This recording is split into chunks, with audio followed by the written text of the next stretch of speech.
ಕಳ್ತನನಾ? ಕಳ್ತನ ಏನಮ್ಮ? ಏನ ನಿಮ್ ಸೊಸೆ ವಜ್ರದ ಹರಳಿರೋ ಒಂದ್ ಗೊಂಬೆನ ಕದಿಬೇಕು ಅಂತ ನೋಡ್ತಿದ್ಲು.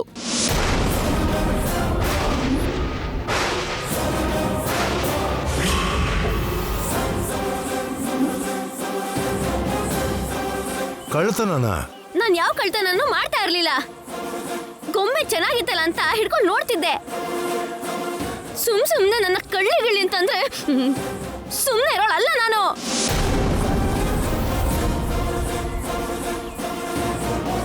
ನಾನೇನು ಸುಮ್ನೆ ಹೇಳ್ತಾ ಇಲ್ಲ, ನನ್ ಕಣ್ಣಾರೆ ನೋಡಿದ್ದಕ್ಕೆ ಹೇಳ್ತಾ ಇರೋದು. ನಿನ್ನ ಕಣ್ಣು ಮಂಜಾಗಿರ್ಬೇಕು. ಹೋಗಿ ಕಣ್ಣಿನ ಡಾಕ್ಟರ್ ಹತ್ರ ತೋರಿಸ್ಕೋ. ಹೋಗು. ಅನಾವಶ್ಯಕವಾಗಿ ಬಾಯ್ ಬಂದಂಗ್ ಮಾತಾಡಿದ್ರೆ ನಾನಂತೂ ಸುಮ್ನೆ ಇರಲ್ಲ. ಏನ್ ಮಾಡ್ತೀಯ ನೀನು? ಏನೋ ಒಂದ್ ಮಾಡ್ತೀನಿ. ಐಶ್ವರ್ಯ ಇರು.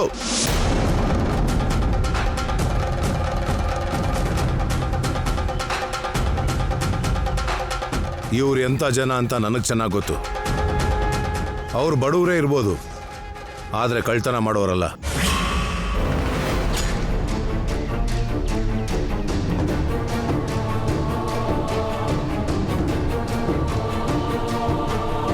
ಅಂತ ಬುದ್ಧಿ ಇರೋರಾಗಿದ್ರೆ ಆವತ್ತೇ ಬ್ರೀಫ್ ಕೇಸಲ್ಲಿರೋ ಹಣನ ಅವ್ರು ಕದ್ದಿರೋರು.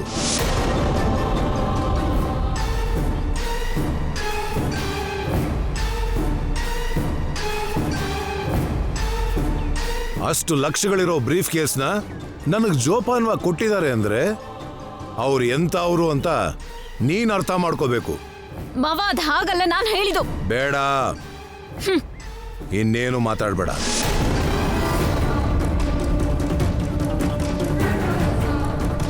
ಸಾರಿ ಭಾವನವ್ರೆ, ನಮ್ಮನ್ನು ಕ್ಷಮಿಸ್ಬಿಡಿ.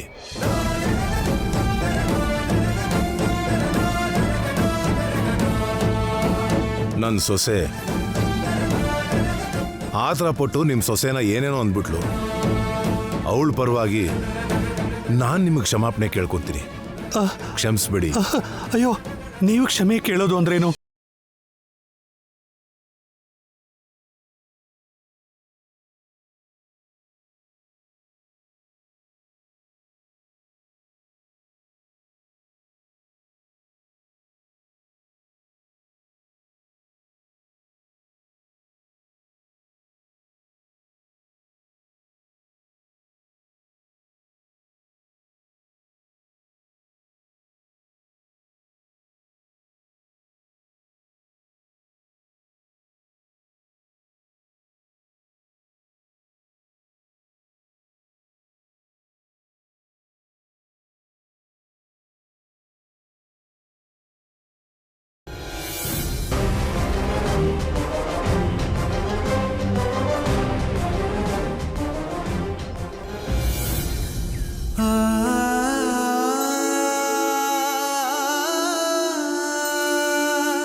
ಅಮ್ಮ ಶ್ಯಾಮ, ನಿನಗೆ ಒಳ್ಳೇದಾಗ್ಲಿ ಅಂತಾನೆ ಆ ಕೃಷ್ಣ ನಿನ್ನ ಈ ಮನೆ ಸೊಸೆಯಾಗಿ ಮಾಡಿದಾನೆ.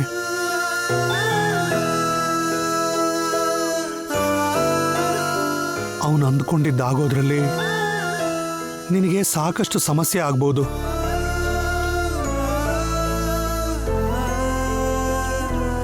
ಏನೇ ಸಮಸ್ಯೆ ಎದುರಾದ್ರೂ ಕೃಷ್ಣನ ನೆನಪು ಮಾಡಿಕೊಂಡು ಧೈರ್ಯವಾಗಿ ಎದುರಿಸಮ್ಮ. ಸರಿಯಪ್ಪ. ಶ್ಯಾಮ,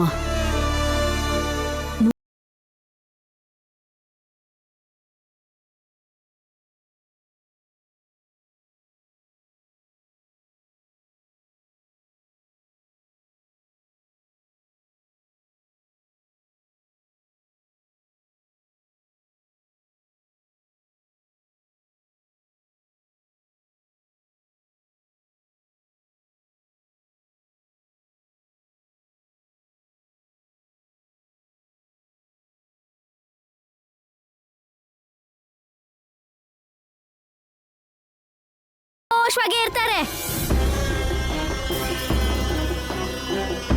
ಇವ್ರು ಆಡೋದ್ ನೋಡ್ತಾ ಇದ್ರೆ ನಾಳೆನೋ ನಾಡಿದ್ದು ಶ್ಯಾಮನ ಮತ್ತೆ ತವ್ರ ಮನೆ ಕಳ್ಸೋ ಹಾಗೆ ಕಾಣಿಸ್ತಾ ಇದ್ದಾರೆ. ಒಂದು ವೇಳೆ ಅಂತದೇನಾದ್ರೂ ಆಗಿ ನಿನ್ ಮತ್ತೆ ಕಳಿಸಿದ್ರೆ ನಮ್ಮನೆಗೆ ಮಾತ್ರ ಬರ್ಬೇಡ ತಾಯಿ. ಹೋಗುತ್ತೆ. ಆ ಕೃಷ್ಣನ ದಯೆಯಿಂದ ಅಂಥದ್ದೆಲ್ಲ ಏನೂ ಆಗಲ್ಲಮ್ಮ. ಅದ್ರ ಬಗ್ಗೆ ನೀನೇನು ಯೋಚನೆ ಮಾಡಬೇಡ. ಶ್ಯಾಮ, ಬರ್ತೀವಮ್ಮ. ಬರ್ತೀವಮ್ಮ, ಹುಷಾರು.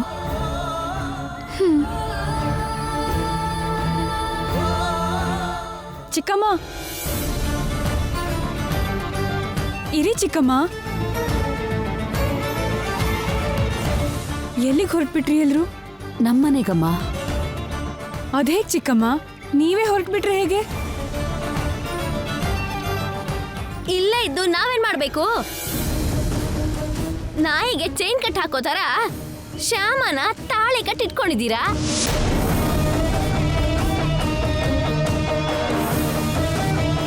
ಒಂದು ಮೂಲೆಯಲ್ಲಿ ಬಿಸಾಕಿ ಹೊತ್ತಿಗೆ ಮುದ್ದೆ ಹಾಕ್ತಿರ್ತೀರಾ? ಅದನ್ನ ನೋಡಕ್ಕೆ ನಾವು ಇಲ್ಲಿರ್ಬೇಕಾ? ನೀವು ಅವಸರ ಮಾಡ್ತಿದ್ದೀರಾ. ಇಲ್ಲಿ ಶ್ಯಾಮಂಗ್ ಸಿಗ್ಬೇಕಾಗಿರೋ ಗೌರವ ಸಿಕ್ಕೇ ಸಿಗತ್ತೆ. ಏನ್ ಗೌರವನೋ ಏನೋಮ್ಮ. ಈಗಾಗ್ಲೇ ನಿನ್ ವಾರ್ಗಿತ್ತಿ ನಮ್ಮನ್ನ ಕಳ್ರು ಅಂತ ಬಾಯಿಗೆ ಬಂದಾಗ ಮಾತಾಡಿದಾಳೆ. ಅಂಥದ್ರಲ್ಲಿ ನನ್ನ ಮಗಳು ಇಲ್ಲಿ ಸಂತೋಷವಾಗಿ ಹೇಗಿರ್ತಾಳೆ ಅಂತ ನನ್ಗೆ ಅರ್ಥನೇ ಆಗ್ತಿಲ್ಲ ಅಮ್ಮ. ನಿಮ್ ನೋವು ನನ್ಗೆ ಅರ್ಥ ಆಗತ್ತೆ ಚಿಕ್ಕಮ್ಮ. ಶ್ಯಾಮ ವಿಷಯದಲ್ಲಿ ನೀವು ಅನ್ಕೊಂಡ ಹಾಗೇನೂ ಆಗಲ್ಲ.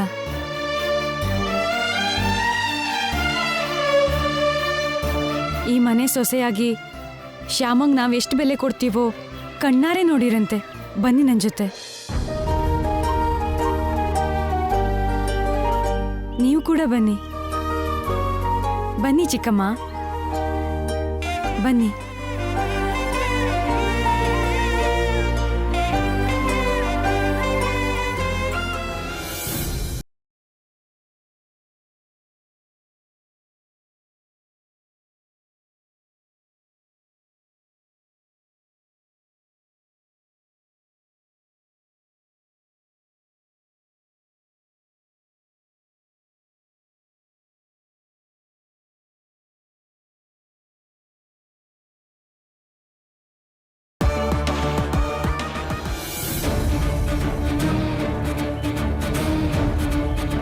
ಮಮ್ಮಿ ಪ್ಲೀಸ್ ಮಮ್ಮಿ, ಊಟ ಮಾಡಿ.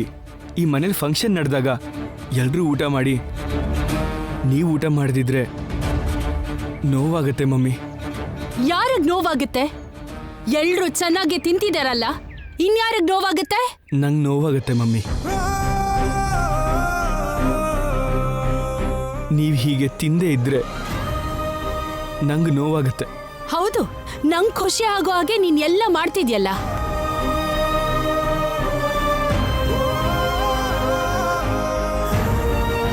ಹುಣ್ಮೆ ಚಂದ್ರನ್ ಆಗಿರೋ ನೀನು ಆ ಅಮಾವಾಸ್ಯೆನ ಮದ್ವೆ ಮಾಡ್ಕೊಳ್ಳೋದು ನಂಗಿಷ್ಟ ಆಗ್ತಿತ್ತಾ? ಆದ್ರೂ ಮಾಡ್ಕೊಂಡ್ಯಲ್ಲ. ಆ ಅಮಾವಾಸ್ಯೆನ ಎಲ್ರಿಗೂ ಪರಿಚಯ ಮಾಡ್ಕೊಡೋದಿಕ್ಕೆ ಈ ರಿಸೆಪ್ಷನ್ ಅರೇಂಜ್ ಮಾಡಿದ್ರಲ್ಲ, ನಂಗೂ ಇಷ್ಟ ಆಗ್ಲಿಲ್ಲ. ಆದ್ರೂ ಮಾಡಿದ್ರಲ್ಲ. ಮಮ್ಮಿ, ನಡೆದಿದ್ಯಾವುದು ನಾನು ಬೇಕು ಅಂತ ಮಾಡಿದ್ದಲ್ಲ. ನಿಮಗೆ ನೋವು ಕೊಡಬೇಕು ಅಂತ ನಾನು ಯಾವುದನ್ನು ಮಾಡಿಲ್ಲ ಅಂತ ನಿಮಗೂ ಗೊತ್ತಲ್ವಾ ಮಮ್ಮಿ? ಆದ್ರೆ ನೀನ್ ಮಾಡಿರೋ ಕೆಲ್ಸದಿಂದ ನನ್ಗೀಗ ನೋವಾಗ್ತಿದೆ ತಾನೆ. ಶ್ಯಾಮನ ನೀನ್ ಮದ್ವೆ ಮಾಡ್ಕೊಂಡಿದ್ದಕ್ಕೆ ನಂಗೆ ನೋವಾಯ್ತು. ರಿಸೆಪ್ಷನ್ ಅರೇಂಜ್ ಮಾಡಿದ್ದಕ್ಕೆ ನಂಗೆ ನೋವಾಯ್ತು. ರಿಸೆಪ್ಷನ್ ಅಲ್ಲಿ ಶ್ಯಾಮನ ಎಲ್ರು ಹೊಗಳಿದ್ದಕ್ಕೆ ನಂಗೆ ತುಂಬಾನೇ ನೋವಾಯ್ತು. ನಿನ್ ಹೆಂಡತಿನ ಎಲ್ರು ಹೊಗಳ್ತಾ ಇದ್ರಲ್ಲ, ಅದನ್ನೆಲ್ಲ ಕೇಳಿ ನನ್ನ ಹೊಟ್ಟೆ ತುಂಬ ಹೋಗಿದೆ.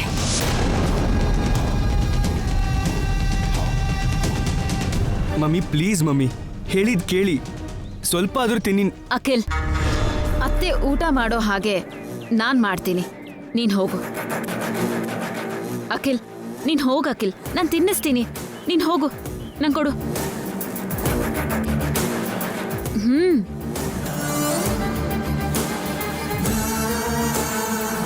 ಹೋಗು.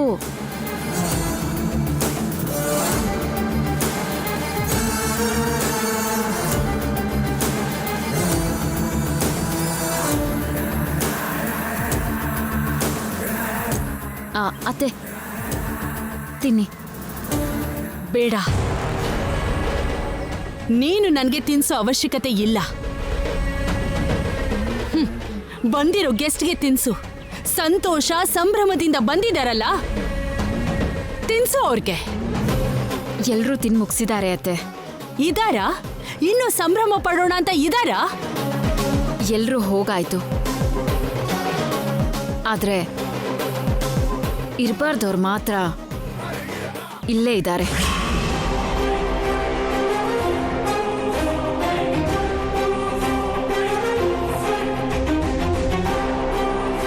ಯಾರವ್ರು? ಇನ್ಯಾರತ್ತೆ? ಆ ಶ್ಯಾಮ್ ಅವ್ರ ಫ್ಯಾಮಿಲಿ ಮೆಂಬರ್ಸ್.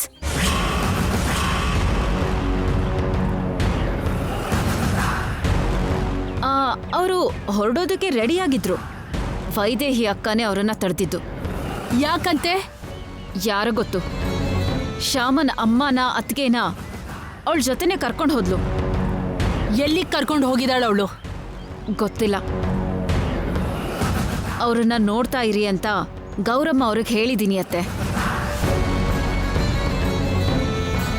ಹೊಸ ಸೊಸೆ ಬಂದ್ಮೇಲೆ ಏನೆಲ್ಲ ನಡೀತಿದೆ ಅನ್ನೋದನ್ನ ನೀವೇ ನೋಡ್ಕೋ ಅಂತ ನನಗೆ ಹೇಳಿದ್ಮೇಲೆ ನಿಮ್ ಸೊಸೆಯಾಗಿ ಅದು ನನ್ನ ಕರ್ತವ್ಯ ತಾನೆ. ಹಾಗ್ಯಾಕೆ ನೋಡ್ತಿದ್ದೀರಾ ಅತ್ತೆ? ನೀವ್ ನಂಬಿದ್ರು ನಂಬದೇ ಇದ್ರು ನಾನ್ ಮಾತ್ರ ಯಾವಾಗ್ಲೂ ನಿಮ್ ಪರವಾಗೇ ಇರ್ತೀನಿ. ಸರಿ ಬಿಡು. ಈಗ ವೈದೇಹಿ ಅವರನ್ನ ಎಲ್ಲಿಗೆ ಕರ್ಕೊಂಡು ಹೋಗಿರ್ತಾಳೆ?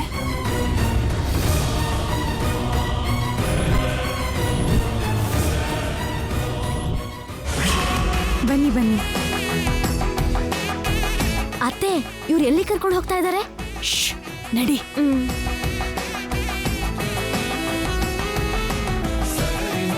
ಶ್ಯಾಮಂಗೆ ಈ ಮನೆ ಸೊಸೆಯಾಗಿ ಸಿಗ್ಬೇಕಾಗಿರೋ ಗೌರವ ಸಿಗ್ತಿದೆ ಅಂದ್ರೆ ನಿಮಗೆ ನಂಬಿಕೆ ಬರಲಿಲ್ಲ. ಶ್ಯಾಮ ಭವಿಷ್ಯ ಹೇಗಿರುತ್ತೋ ಅಂತ ಭಯ ಪಡ್ತಿದ್ದೀರಾ. ನಿಮ್ಮ ಭಯ ಹೋಗ್ಲಿ ಅಂತ, ನಿಮಗೆ ನಂಬಿಕೆ ಬರಲಿ ಅಂತ ಇಲ್ಲಿ ಕರ್ಕೊಂಡು ಬಂದಿದ್ದೀನಿ.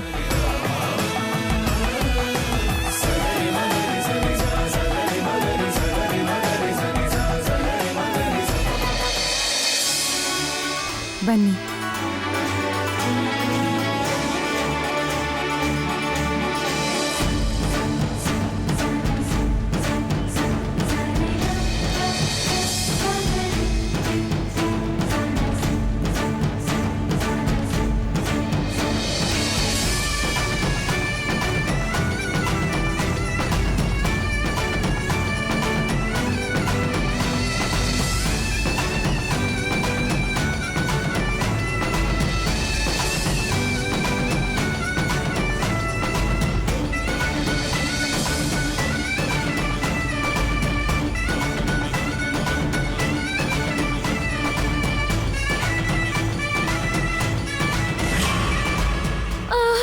ಇಲ್ಲಿ ನೋಡಿ ಅತ್ತೆ, ಸಿನಿಮಾದಲ್ಲಿ ತೋರಿಸೋ ಶೋಭನದ ಕೊನೆ ತರನೇ ಇದೆ.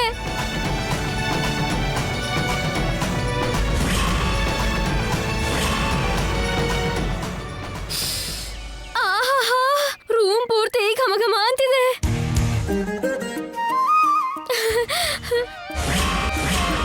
ಇದೆಲ್ಲ ನಮ್ ಶ್ಯಾಮಂಗೋಸ್ಕರನಾ? ಅಲ್ಲ, ಇದೆಲ್ಲ ನಿಮ್ಮ ಶ್ಯಾಮಂಗೋಸ್ಕರ ಅಲ್ಲ, ನನ್ನ ಚಿಕ್ಕ ತಂಗಿ ಶ್ಯಾಮಂಗೋಸ್ಕರ.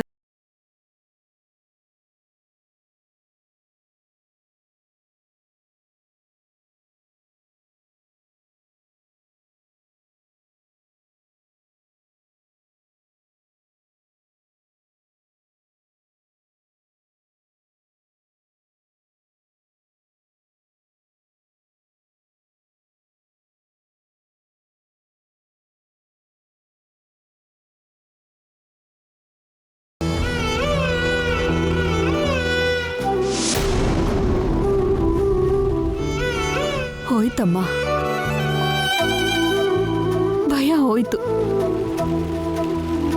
ನಂಬಿಕೆ ಬಂತು.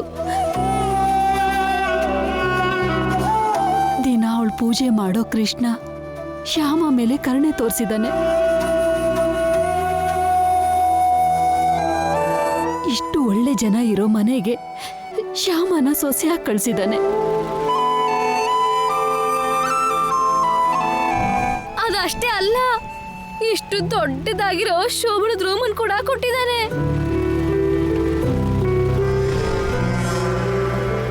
ಈಗ ಹೇಳಿ ಚಿಕ್ಕಮ್ಮ, ಈ ಸಂಭ್ರಮಕ್ಕಿರ್ದೆ ನೀವು ನಿಮ್ಮ ಮನೆಗೆ ಹೊರಟು ಹೋಗ್ತೀರಾ? ನೀವೇ ಹತ್ರ ಇದ್ದು ಶ್ಯಾಮನ ರೆಡಿ ಮಾಡಲ್ವಾ ಹೇಳಿ? ಮಾಡ್ತೀನಮ್ಮ, ಖಂಡಿತ ನಾನೇ ನನ್ನ ಕೈಯಾರೆ ರೆಡಿ ಮಾಡ್ತೀನಿ.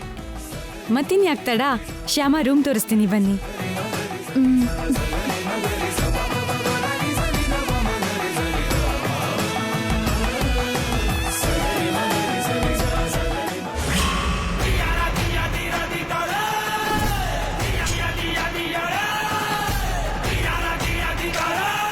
ಆಗಿರೋದು ಮದ್ವೆನೇ ಅಲ್ಲ ಅನ್ಕೊಂಡ್ರೆ ಇವಳ ಮುಖಕ್ಕೆ ಶೋಭನಾ ಬೇರೆ. ಶ್ಯಾಮ, ನಿನ್ನ ಈ ಮನೆಯಿಂದ ಕಳ್ಸೋಕ್ಕೆ ಅಂತಾನೆ ಬಂದಿದ್ದೀನಿ. ಅಂಥದ್ರಲ್ಲಿ ನಿನಗೆ ಇಂಥ ಅದೃಷ್ಟ ಸಿಕ್ಕರೆ ನೋಡ್ತಾ ಸುಮ್ಮನೆ ಇರ್ತೀನಾ? ನಡೆಯೋಕ್ ಬಿಡಲ್ಲ ಕಣೆ. ಎಂಥ ಪರಿಸ್ಥಿತಿ ಬಂದ್ರೂ ಈ ಶೋಭನ ಆಗೋಕ್ ಬಿಡಲ್ಲ ಕಣೆ.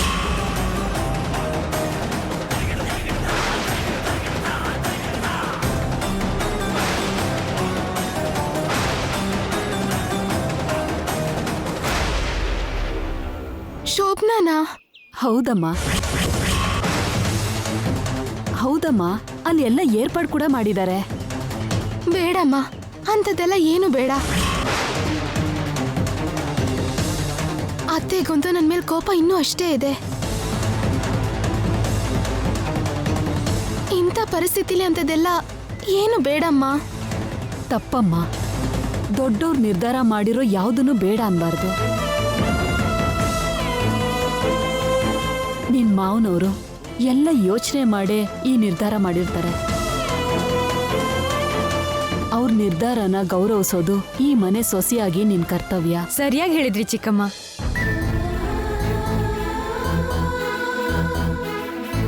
ನಮ್ಮ ಮಾವನ್ ಮಾತಿಗೆ ಈ ಮನೆಯಲ್ಲಿ ಯಾರೂ ಎದುರಾಡಲ್ಲ. ಇಲ್ಲಿ ನೋಡಿ, ಹೊಸ ಸೊಸೆಗೆ ಅಲಂಕಾರ ಮಾಡೋದಕ್ಕೆ ಸೀರೆ ಒಡವೆ. ಬೇಗ ರೆಡಿ ಮಾಡಿ ಚಿಕ್ಕಮ್ಮ. ಸರಿನಮ್ಮ.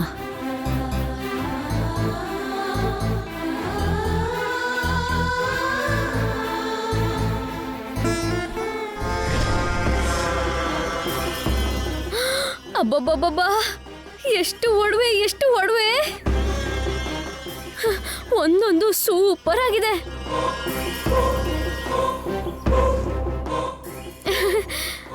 ಹಾಕು ಅಂತ್ಯಾ? ಅಷ್ಟು ಒಡವೆನಾ? ಬೇಡ ಅದಕ್ಕೆ.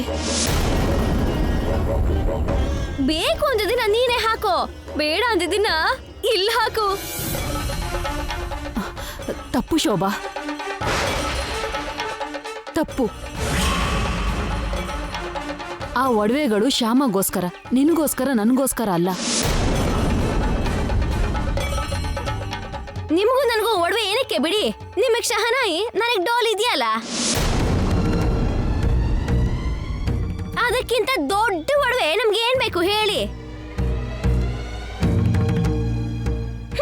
ಎಲ್ಲದಕ್ಕೂ ಪಡ್ಕೊಂಡ್ ಬಂದಿರ್ಬೇಕು ಅಂತಾರೆ. ಶ್ಯಾಮನ್ ನೋಡಿ, ಬಡವ್ರ ಮನೇಲಿ ಹುಟ್ಟಿದ್ರು ಇಷ್ಟು ದೊಡ್ಡ ಮನೆಗೆ ಸೊಸೆ ಆಗಿದ್ದಾಳೆ. ನಾನು ಒಬ್ಳಿದ್ದೀನಿ, ಹುಟ್ಟಿದ್ದು ಕೊಂಪೆಲೆ, ಸೊಸೆಯಾಗಿ ಬಂದಿರೋದು ಒಂದು ಕೊಂಪೆಗೆನೆ. ಶೋಭಾ, ಇವಾಗ ಅದೆಲ್ಲ ಯಾಕೆ?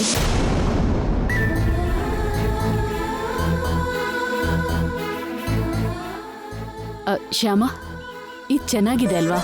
ಇದನ್ನ ಹಾಕೊಳ್ತೀಯಾ? ಇದ್ಯಾವುದು ಬೇಡ ಅಮ್ಮ.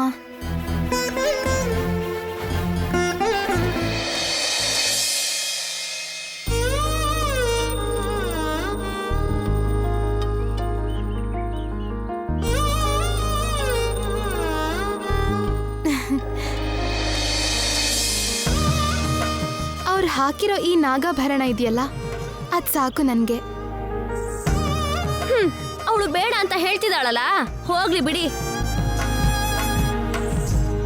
ಬೇಗ ಅವಳನ್ನ ರೆಡಿ ಮಾಡ್ಬೇಕು, ಇಲ್ಲ ಅಂದ್ರೆ ಮುಹೂರ್ತಕ್ಕೆ ಟೈಮ್ ಆಗ್ಬಿಡುತ್ತೆ. ಬಾ ಶ್ಯಾಮ.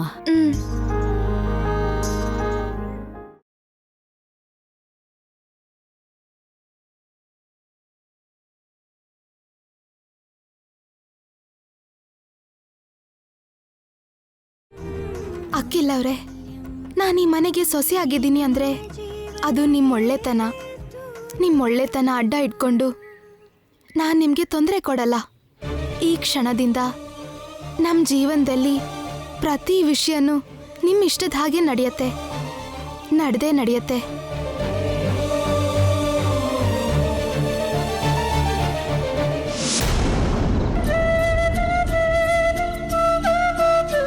ಏನಪ್ಪ ಅಖಿಲ್, ನೀನ್ ಕೇಳ್ದೇನೆ ಶೋಭನಕ್ಕೆ ರೆಡಿ ಮಾಡಿದ್ವಿ. ಓಕೆನಾ ನಿನ್ಗೆ? ನೀವು ಏನೇ ಮಾಡಿದ್ರು ಎಲ್ಲ ರೀತಿಲೂ ಯೋಚನೆ ಮಾಡಿದ್ಮೇಲೆ ಮಾಡ್ತಿರಲ್ವಾ ಡ್ಯಾಡಿ? ಇರ್ಬೋದಪ್ಪ, ನಿನ್ನ ಆಲೋಚನೆ ಬೇರೆ ರೀತಿ ಇರಬಹುದಲ್ಲ. ಕೆಲವು ವಿಷಯನ ದೊಡ್ಡವರೇ ಯೋಚನೆ ಮಾಡಬೇಕು, ದೊಡ್ಡವರೇ ನಿರ್ಧಾರ ತಗೋಬೇಕು. ಅದಕ್ಕೆ ನಿಮ್ಮ ನಿರ್ಧಾರನ ನಾನು ಗೌರವಿಸ್ತಾ ಇದ್ದೀನಿ ಡ್ಯಾಡಿ. ಥ್ಯಾಂಕ್ ಯು ಮಗನೆ, ಥ್ಯಾಂಕ್ ಯು ವೆರಿ ಮಚ್. ಆದರೆ ಏನಪ್ಪ, ಏನದು?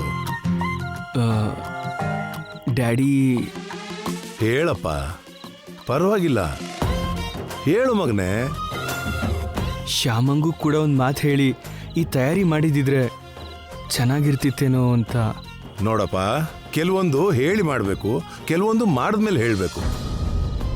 ಹೇಳಿ ಮಾಡೋದು, ಮಾಡಿ ಹೇಳೋದು ಮಾಡೋ ಕೆಲಸಗಳ ಮೇಲೆ, ಆವತ್ತಿನ ಪರಿಸ್ಥಿತಿಗಳ ಮೇಲೆ ಆಧಾರವಾಗಿರುತ್ತೆ. ಈಗಿನ ಪರಿಸ್ಥಿತಿಯಲ್ಲಿ ಮನೆ ಹಿರಿಯನಾಗಿ ನಾನು ಏನು ಮಾಡಬೇಕೋ ಅದನ್ನು ಮಾಡಿದ್ದೀನಿ. ಇನ್ನು ನೀನು ಯಾರ ಬಗ್ಗೆನೂ ಯಾವುದ್ರ ಬಗ್ಗೆನೂ ಆಲೋಚನೆ ಮಾಡಬೇಡ, ಆಯ್ತಾ? ಮಮ್ಮಿ ಬಗ್ಗೆ ಕೂಡ ಯೋಚನೆ ಮಾಡಬಾರ್ದ ಡ್ಯಾಡಿ? ಮಮ್ಮಿ ಕೂಡ ಪರಿಸ್ಥಿತಿನ ಅರ್ಥ ಮಾಡಿಕೊಂಡು ನಿಮ್ಮ ಹಾಗೆ ಸಂತೋಷವಾಗಿದ್ರೆ ಎಷ್ಟು ಚೆನ್ನಾಗಿರ್ತಿತ್ತು ಡ್ಯಾಡಿ.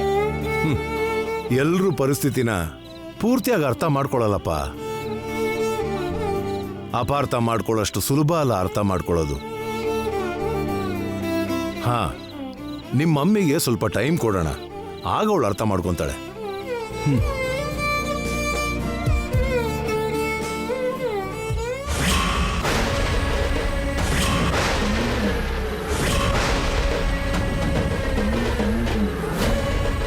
ಏನ್ ಅರ್ಥ ಮಾಡ್ಕೊಳ್ಳೋದು? ನನ್ ಮನೇಲಿ ನನ್ಗೆ ಗೊತ್ತಿಲ್ದೆ ನನ್ ಮಗಂಗೆ ಶೋಭನೆ ನಡೀತಿದೆ ಅಂದ್ರೆ ಏನ್ ಅರ್ಥ ಮಾಡ್ಕೋಬೇಕು? ನಾನು ಸತ್ತಿದ್ದೀನಿ ಅಂತ ಅರ್ಥ ಮಾಡ್ಕೋಬೇಕಾ ಅಥವಾ ಬದುಕಿದ್ದು ಸತ್ತಿದ್ದೀನಿ ಅಂತ ಅರ್ಥ ಮಾಡ್ಕೋಬೇಕಾ? ಆವೇಶ ಪಡಬೇಡಿ ಅತ್ಗೆ. ಆವೇಶ ಅಲ್ಲ ಅತ್ಗೆ, ಇದು ಸಂಕಟ ಆಗ್ತಾ ಇದೆ. ನನ್ನ ಹೊಟ್ಟೆಲಿ ಸಂಕಟ ಆಗ್ತಾ ಇದೆ. ನಿಜಾನೇ ಅತ್ಗೆ, ಹೊಟ್ಟೆಲ್ ಹುಟ್ಟಿರೋ ಮಗನ ವಿಷಯದಲ್ಲಿ ನಿಮಗೆ ತಿಳಿದೇ ಇರೋ ಹಾಗೆ ಇಂಥದ್ದೆಲ್ಲ ನಡೀತಾ ಇದೆ ಅಂದ್ರೆ ನಿಮಗೆ ಹೊಟ್ಟೆ ಉರಿದೇ ಇರೋದಕ್ಕೆ ಸಾಧ್ಯನಾ? ಇಷ್ಟಕ್ಕೂ ಅಣ್ಣ ಇಂಥ ವಿಷಯದಲ್ಲಿ ನಿಮ್ಮ ಹತ್ರ ಒಂದು ಮಾತು ಹೇಳ್ದೆ ಯಾಕೆ ಹೀಗೆಲ್ಲ ಮಾಡ್ತಾ ಇದ್ದಾರೆ? ಯಾಕೆ ಅಂತಂದ್ರೆ ಏನು ಅಂತ ಹೇಳೋದು? ಆ ಶ್ಯಾಮನ್ ಜೀವನಕ್ಕೆ ಏನಾದ್ರೂ ಅನ್ಯಾಯ ಆಗತ್ತೇನೋ ಅಂತ ಅನ್ಕೊಂಡು, ಅವಳಿಗೆ ನ್ಯಾಯ ಸಿಗತ್ತೆ ಅನ್ಕೊಂಡು ಅಖಿಲ್ಗೆ ಅನ್ಯಾಯ ಮಾಡ್ತಿದ್ದಾರೆ ನಮ್ಮ ಮಾವ.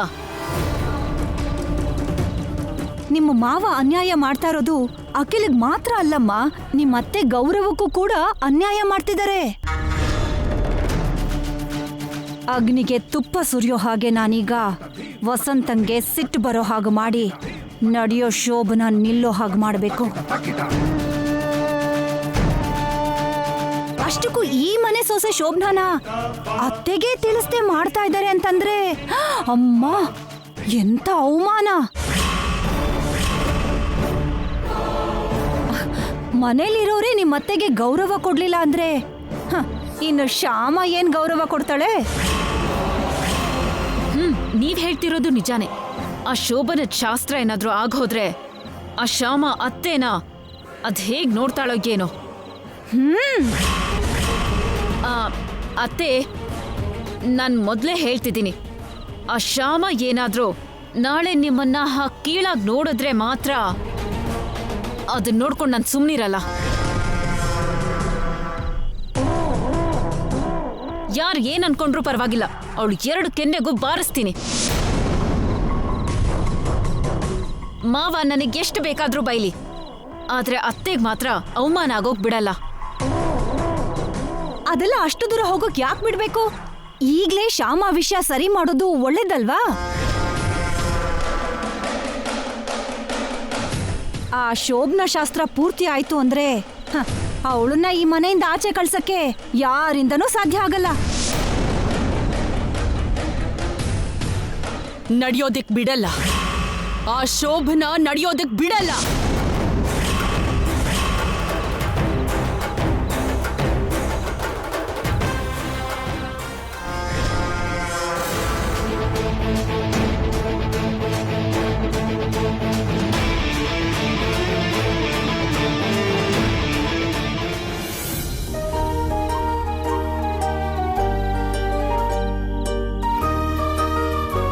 ಹಲೋ.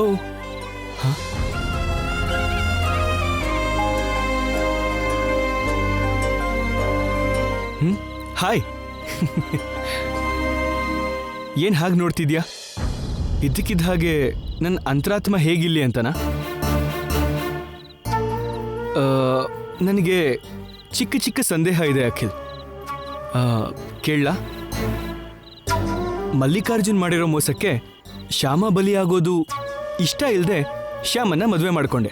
ಓಕೆ, ಅವಳನ್ನ ನಿನ್ನ ಹೆಂಡತಿ ಅಂತ ಎಲ್ರಿಗೂ ಪರಿಚಯ ಮಾಡ್ಸಕ್ಕೆ ರಿಸೆಪ್ಷನ್ ಅರೇಂಜ್ ಮಾಡಿದೆ. ಅದು ಓಕೆ. ಆದರೆ ಈ ಅರೇಂಜ್ಮೆಂಟ್ಸ್ ಏನು? ಈ ಅರೇಂಜ್ಮೆಂಟ್ಸ್ಗೆ ನೀನು ಒಪ್ಕೊಂಡಿದ್ಯಾ ಅಂತಂದ್ರೆ ಅರ್ಥ ಏನು? ನೀನು ಒಪ್ಕೊಳ್ಳೋದಕ್ಕೆ ಕಾರಣ ಏನು? ಹೇಳು ಅಖಿಲ್, ಏನ್ ಕಾರಣ? ಶ್ಯಾಮ ಮೇಲೆ ನೀನ್ ತೋರಿಸ್ತಿರೋದು ಕರುಣೆನಾ? ಶ್ಯಾಮ ಮೇಲೆ ನೀನ್ ತೋರಿಸ್ತಿರೋದು ಕನಿಕರನಾ? ಶ್ಯಾಮ ವಿಷಯದಲ್ಲಿ ನೀನ್ ತೋರಿಸ್ತಾ ಇರೋ ಒಳ್ಳೆತನನಾ? ಶ್ಯಾಮ ವಿಷಯದಲ್ಲಿ ನೀನ್ ಅಂದ್ಕೊಂಡಿರೋಂಥ ಕರ್ತವ್ಯನಾ?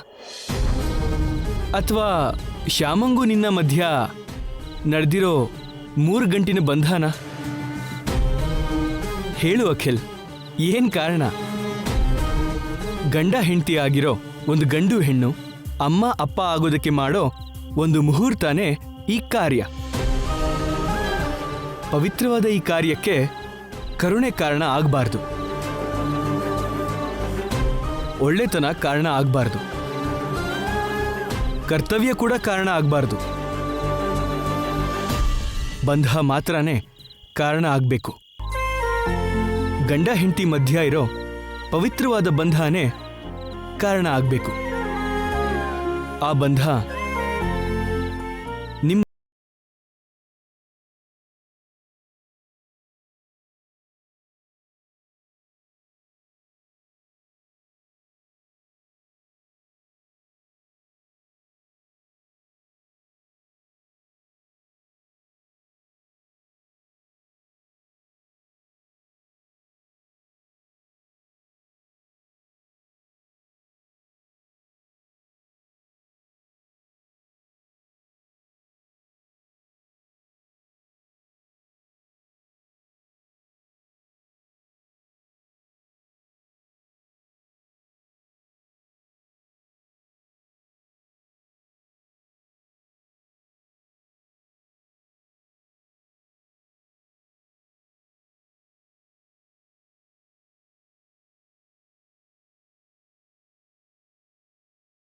ನಿನಗೆ ಗೊತ್ತಿಲ್ವಾ? ನೀನೇ ಆ ಉತ್ತರ ಅಂತ ನಿನಗೆ ಗೊತ್ತಿಲ್ವಾ? ಉತ್ತರ ತಾನಾಗೆ ಬಂದು ಉತ್ತರ ಕೊಡು ಅಂತ ಅಂದ್ರೆ ನಾನು ಏನು ಉತ್ತರ ಕೊಡಬೇಕು?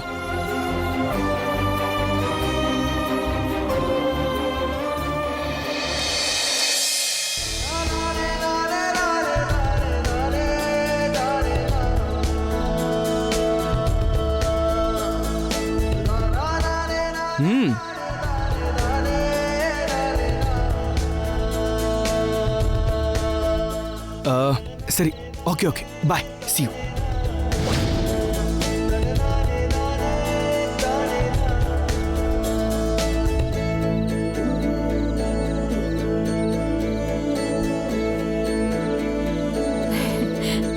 ಇರೋ ನಾಚಿಕೆ ಎಲ್ಲ ಇಲ್ಲೇ ಖಾಲಿ ಮಾಡ್ಬಿಡ್ಬೇಡ. ನಿನ್ ಗಂಡಂಗೋಸ್ಕರ ಸ್ವಲ್ಪ ಇಟ್ಕೋ. ನಡಿ.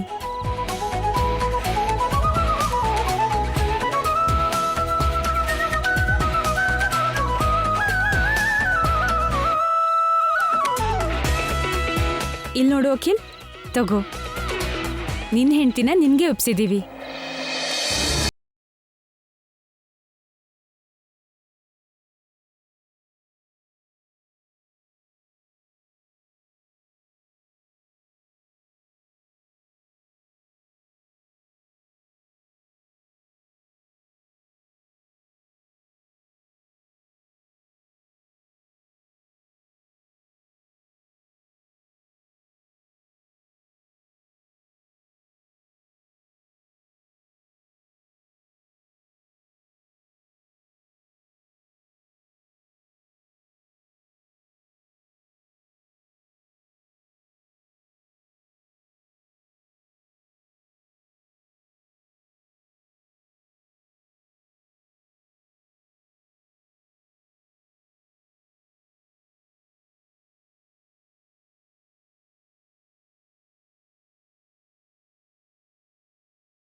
ತಿನ್ಸಿ.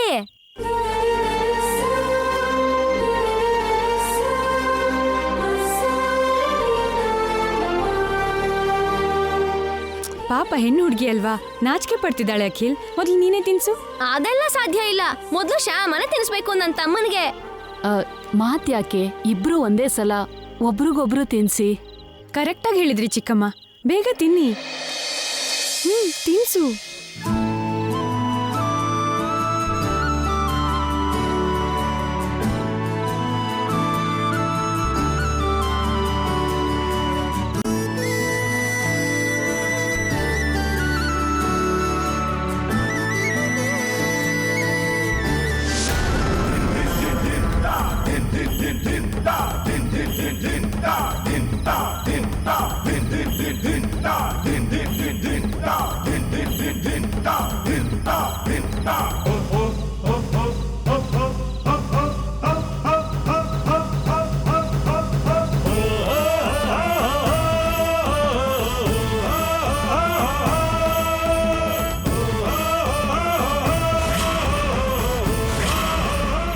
ನಿಲ್ಸಿ.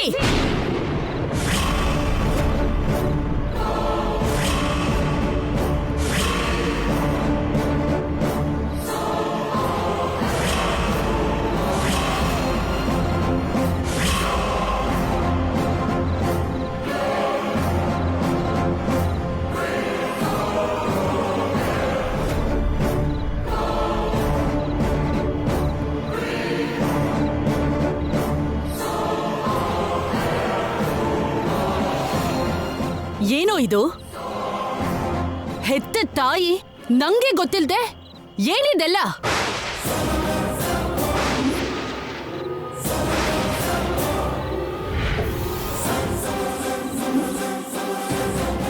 ನಂಗ್ ಒಂದು ಮಾತು ಹೇಳ್ದೆ ಏನಿದೆಲ್ಲ?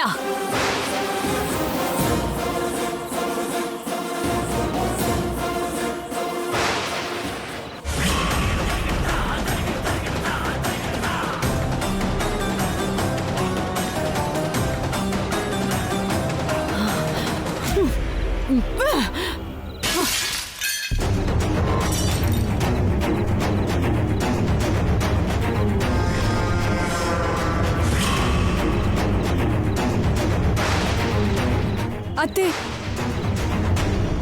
ನಾನ್ ಬದುಕಿದ್ದೀನಿ ಅಂದ್ಕೊಂಡಿದ್ದೀರಾ, ಸತ್ತಿದ್ದೀನಿ ಅಂದ್ಕೊಂಡಿದ್ದೀರಾ?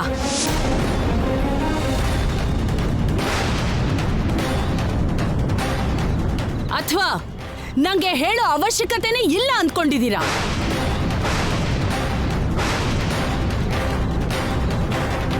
ಅಷ್ಟಕ್ಕೂ ಏನ್ ಅನ್ಕೊಂಡಿದ್ದೀರಾ?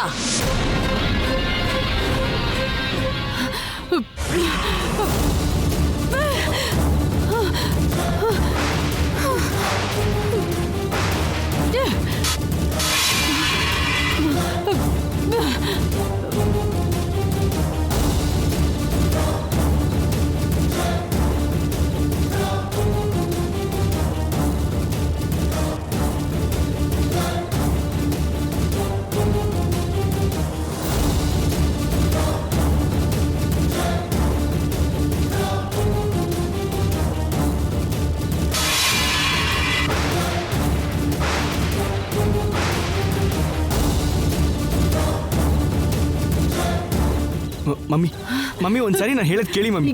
ಮಮ್ಮಿ ಪ್ಲೀಸ್ ನನ್ನ ಮಾತು ಕೇಳಿ ಮಮ್ಮಿ. ನಾನು ಹೇಳೋದನ್ನ ಕೇಳಿ. ಏನೋ ಹೇಳ್ತೀಯಾ? ಏನ್ ಹೇಳ್ತೀಯಾ?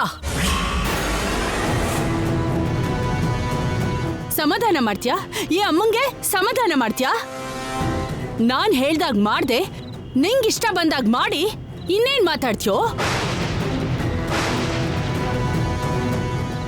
ಈ ಕಾರ್ಯ ಆಗೋದಕ್ಕೆ ನಾನು ಬಿಡಲ್ಲ.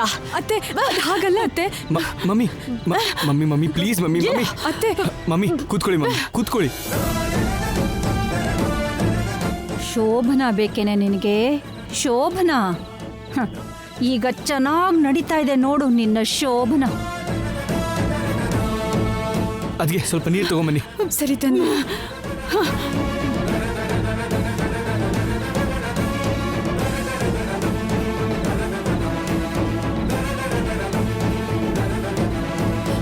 ಅತ್ತೆ ಮಮ್ಮಿ ಸ್ವಲ್ಪ ನೀರು ಕುಡೀರಿ ಮಮ್ಮಿ.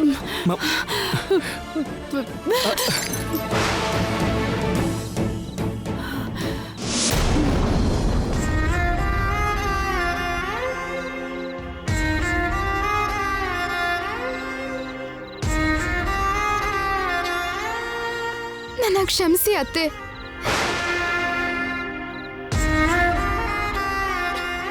ನನ್ನಿಂದ ನಿಮ್ಗೆ ಇಷ್ಟು ನೋವು ಆಯ್ತು. ನನ್ನಿಂದ ನೀವು ನೊಂದ್ಕೊಂಡು ಹೀಗೆ ನಿಮ್ಮ ಆರೋಗ್ಯ ಹಾಳು ಮಾಡ್ಕೋಬಾರ್ದು.